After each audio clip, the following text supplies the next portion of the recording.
Okay, a very warm welcome to Irina Karagyaur, who is a leading lady in blockchain and head of ecosystem growth and business development for Unique Network. We're so excited to speak with Irina today. And we're going to speak about all things sustainability, blockchain, and NFTs. So welcome, Irina. Delighted to have you. Thank you, Lisa. Thank you for having me. I'm very excited to share what we've been working on in sustainability and Unique. Brilliant. So let's start from the beginning. Why is the Polkadot ecosystem an important blockchain in terms of sustainability? Well, firstly, Polkadot was created by Dr. Gavin Wood, who was deeply involved in the Ethereum, and he was the one who proposed Ethereum coding language Solidity. So Polkadot pioneered the blockchain space and is very focused on decentralization to safeguard human rights. And Gavin also identified that it is important to break silos between blockchains and to enable blockchains to communicate and to create an ecosystem of blockchains where you can work in a collaborative manner all together. And to decentralize in a sustainable manner is also very important. The network provides actually by default sustainability. It's very fast, it's secured, it allows for forkless upgrades, so many things can happen way more efficiently and easier than they currently happen on Ethereum. So Polkadot mission is, as I said, it aims for different blockchains to work together and get tangible benefits by doing so. So there are several reports that have been created looking into Polkadot sustainability and sustainability of blockchains in general. So you can look up, for everybody's watching this, for CCRE, Crypto Research Institute, were the first ones to publish their independent research on proof-of-stake blockchains, which shows that Polkadot is the most efficient, energy-efficient blockchain out there. Why this is happening? Well, because by its architecture, the number of validators is very small. It's very efficient blockchain. Hence, it consumes very little energy. There are also other researchers available by Messari, by UCL University, and right now, two teams in Polkadot ecosystem, Evercity and BitGreen, began working on more in-depth research on that takes into account each individual parachain and will calculate CO2 impact and energy efficiency of every blockchain. In Unique Network, we have our in-house report and calculation made by our CTO, Greg, which shows that we are by far the most energy efficient parachain and blockchain out there. That's fantastic. And I know that you're working on a guide for policymakers, which would be really important because these reports and guides need to be put into the right hands for them to understand the value of blockchain for the future, but also how important it is to be energy efficient like Polkadot.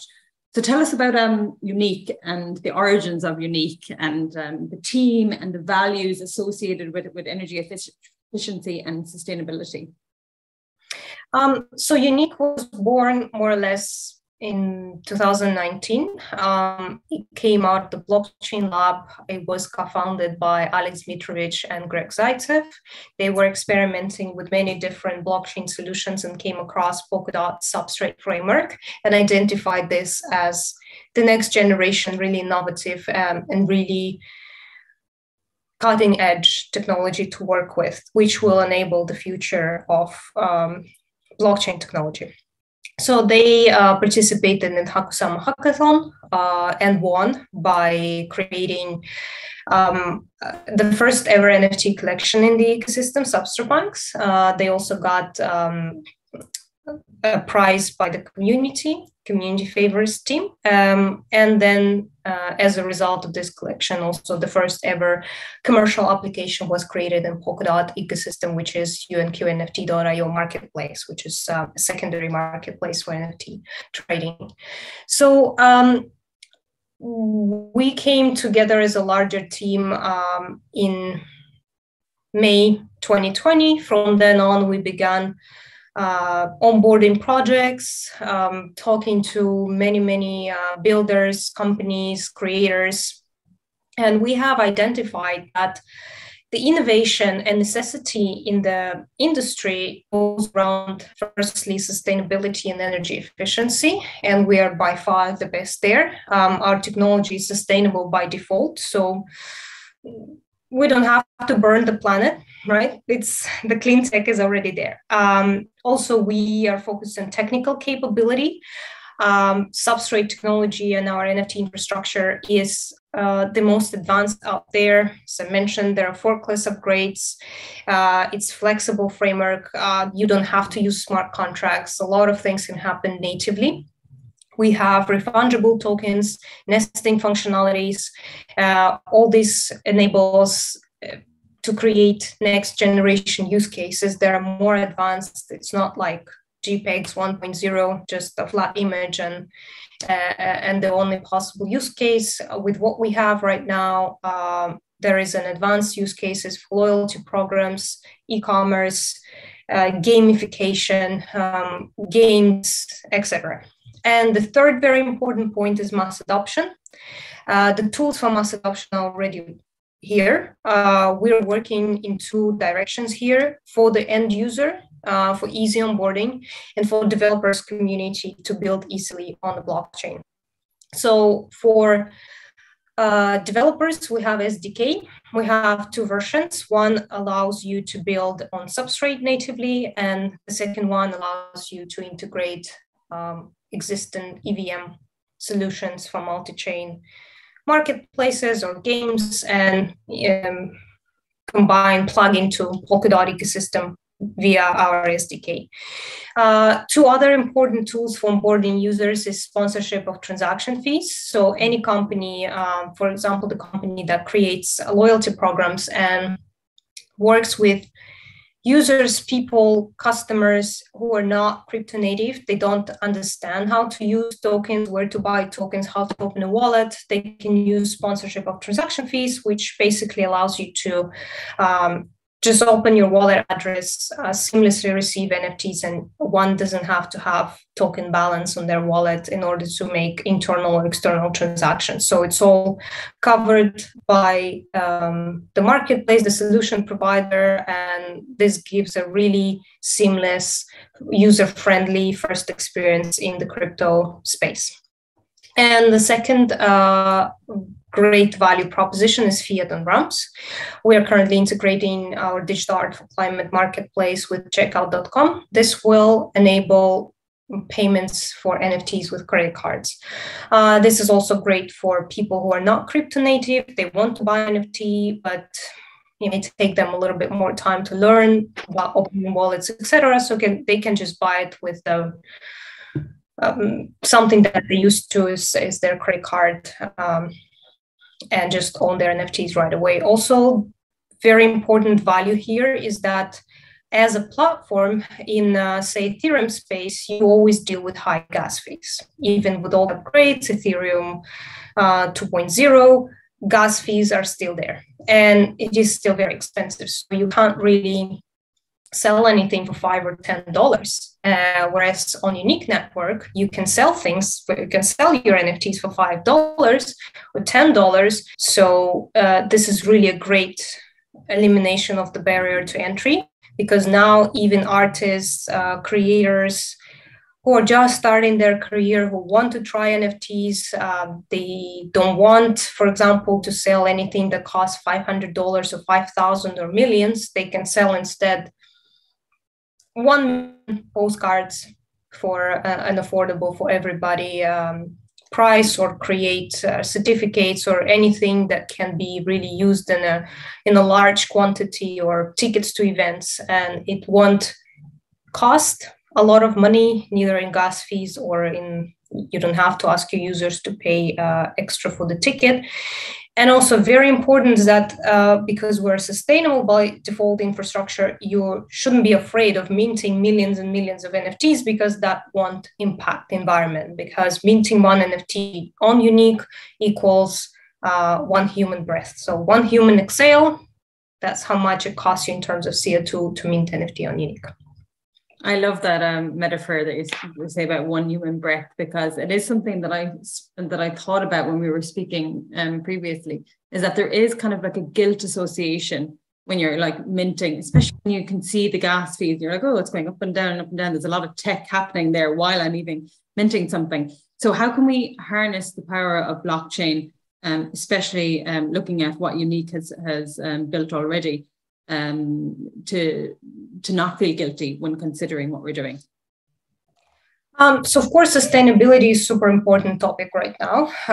And to reduce carbon footprint, an organization can choose to use, for example, carbon trading or invest in clean energy. But as the saying goes, it's like, in the old times, you will go to a church, and church sold the absolution from personal sins and returned to donations to the church. So the same way I see this buying into carbon credits. So like you are polluting the environment, but you're buying your way out of it. When you use by default sustainable infrastructure and sustainable solution, you don't have to buy out of it, because by default you're already sustainable. You can forget, the pains of offsets, reductions, dealing with that side of things. You can focus on your business models, you can focus on your value creation, and you can have a solution that is sustainable and helping sustainability or climate action, like same CO2 carbon trading platforms, right? Why do they choose to use blockchain? Because that eliminates a lot of intermediary players that really improves efficiency, improve the cost of operations. And now if you by default already using sustainable clean solution to run your, say, CO2 offset marketplace, you are improving by far this coefficient of your energy efficiency, and your solution becomes, really by default sustainable. And that is a huge benefit. Yes. And for me, what came into my head there as we were speaking, taking notes, is that when we're using electric cars now, so I have a hybrid car and I'm moving towards electric, and I see that in the future we'll use electric cars and that will be the way it is. And we won't have to feel guilty about the diesel or the petrol, or, going to the pump and putting it in and saying, oh God, what is this doing to the natural environment? And it will be the same with Unique, really, won't it? Like you'll use these tools that are naturally sustainable from the get-go. So you don't have to like remodel your whole business model after you've done it, after the fact. You can start from the start. So I completely love what you're doing there. So how can we use NFT infrastructure to be more sustainable with our businesses? How can companies use NFT infrastructure? So as I mentioned, there is a great example already of loyalty programs. And for example, for the aviation industry, right? Airplanes, flights are very pollutant. So companies can use, airlines can use sustainability programs that they have in place and put them into NFTs, and that will help them gamify their experience. So their users, and there's a great example of Emirates Airlines, they're using it. They're doing a lot of stuff with the Metaverse. So here it is important, I think, to talk about the Metaverse, the whole concept of creating these virtual spaces, testing things there, creating these gamifying experiences and different interactive experiences. Because in Emirates, they're even training their staff in the Metaverse. Oh. So all the virtual, all the training to become a flight assistant is happening in the virtual setting. So the same customers can actually visit the airplanes, have a tour before the flight, have access to exclusive programs via their NFT, unlock different bonuses, purchase real-world items with the points that they collect via NFT. And using sustainable blockchain is super important here because, again, like by default, you don't have to then offset that much because you are already using something sustainable. So you can show the world that, this is the technology is here, and we're doing an extra step, gamifying educating people, giving more opportunities for people to learn about sustainability, about climate crisis, about what can be done with it, and build a community around it. Because once you become a member of a company, potentially for me, I think it will be great to see platforms and communities where people can interact and maybe even exchange the extra points. Because oftentimes in the loyalty programs, your points expire by the end of the year. And sometimes you just don't have the opportunity to fly because you're busy, you have different plans, so you just lose your points. But what if we can reuse that or share this with the community, or rent our points to somebody, or exchange them for other bonuses that NFT can bring, or get some merchandise? And we also have a Web2 commerce solution. So for example, art world and fashion world is known to be as the most pollutant industry out there. So now the entire fashion industry is really transitioning into digital fashion, because lots of influencers, Instagrammers, they can use these digital items to create looks, to create something that couldn't potentially exist in the real world, will be too difficult to make, or if a dress is too kind of extravagant, maybe you would wear it just once for an event, and then you will have to either hang it there or throw it away, which is not sustainable.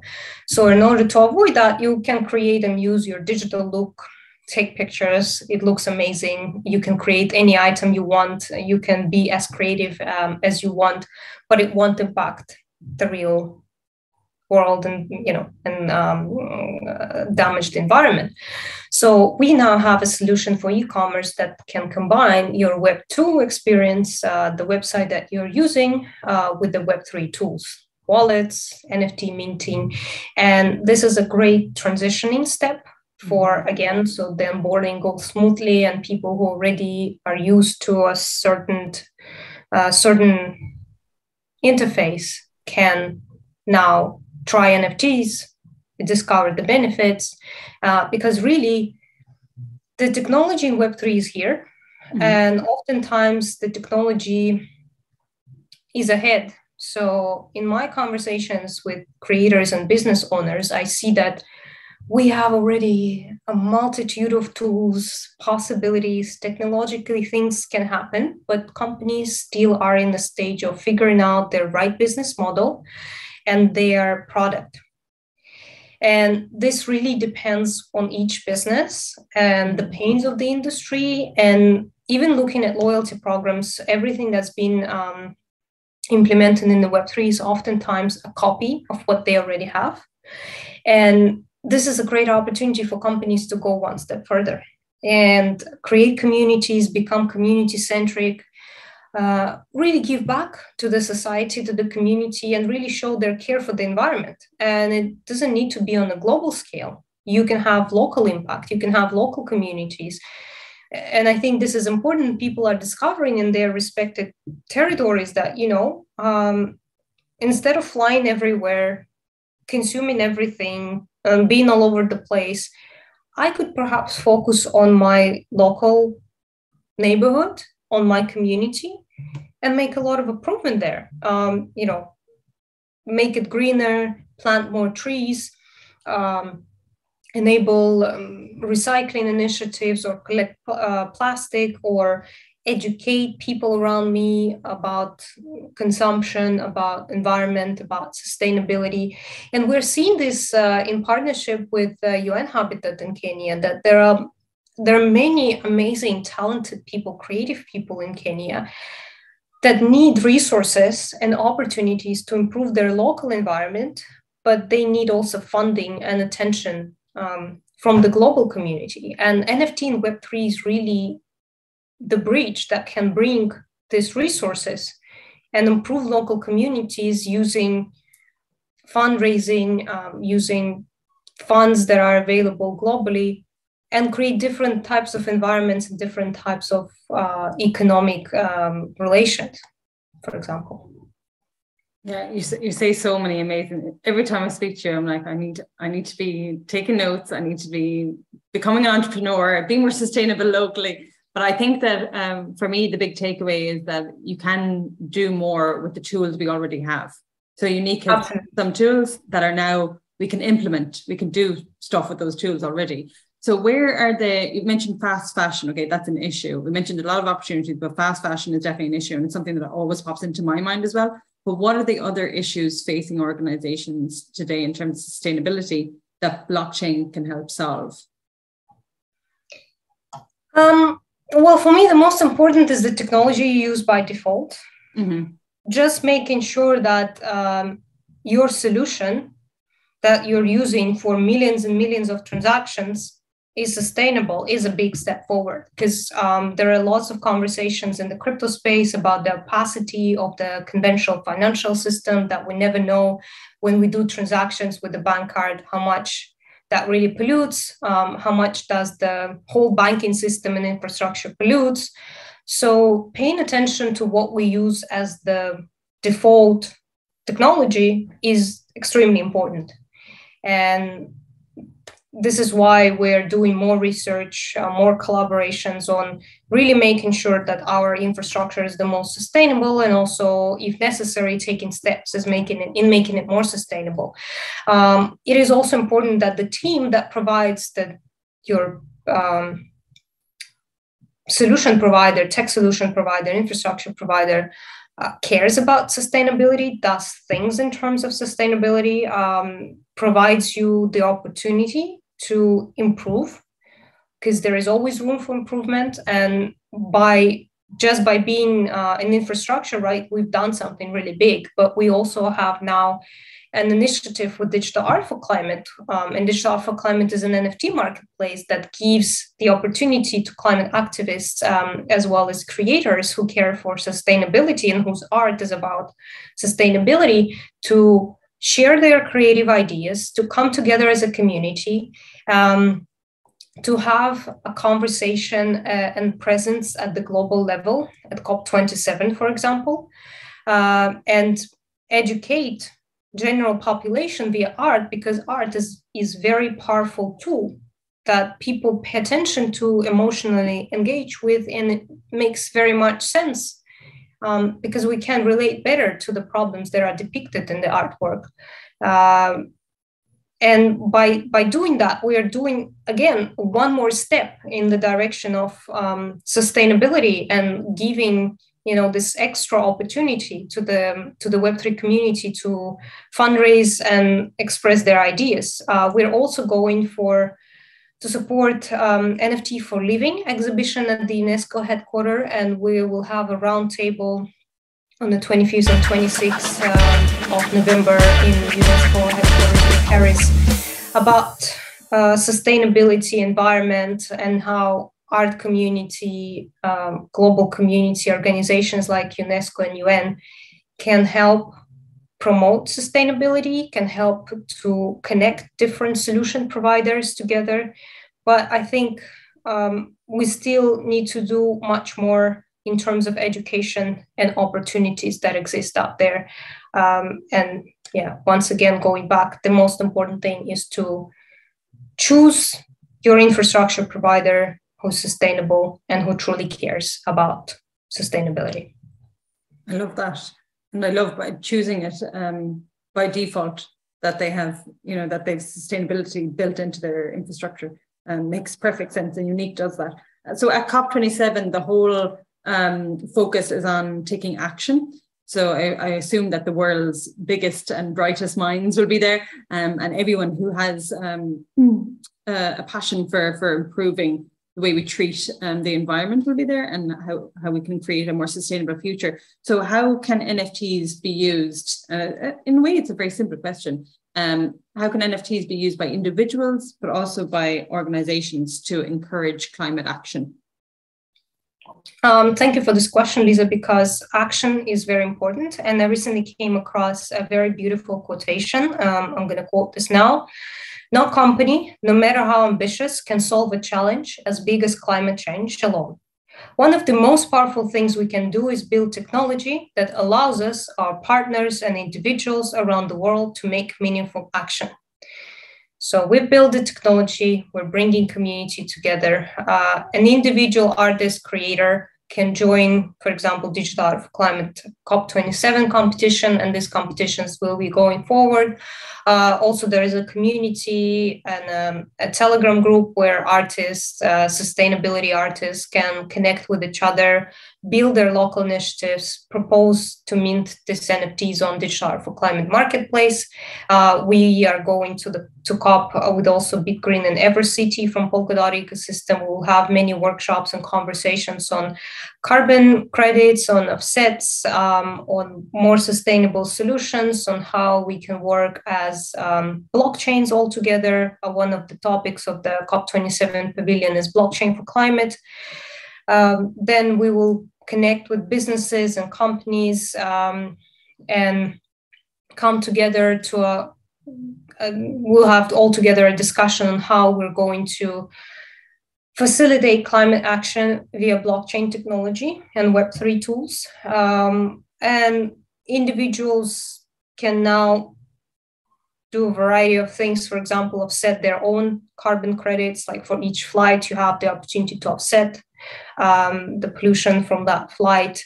You have the opportunity to donate to different causes for local initiatives, like the one that UN Habitat is running.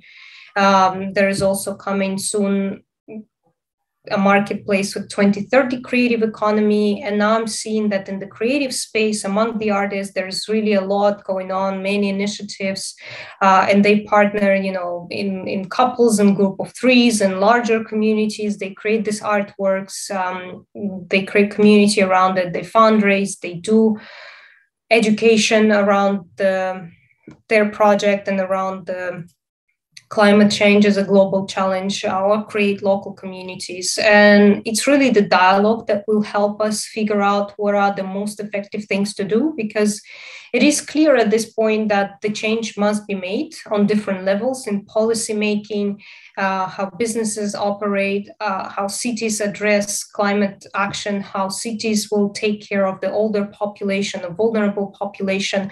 Also countries, global south, they need to be protected, and we need to all make sure that things are done in a transparent, community-central manner, when human rights and human isn't at the central of resolving this problem. So we are not just, hypothetically creating solutions that don't work for the benefit of the life of individual, but we are coming together as a community, as a tech companies, as policymakers, as businesses to really make this work. Every solution that we have, that it will make our world better and it will help us solve the climate crisis.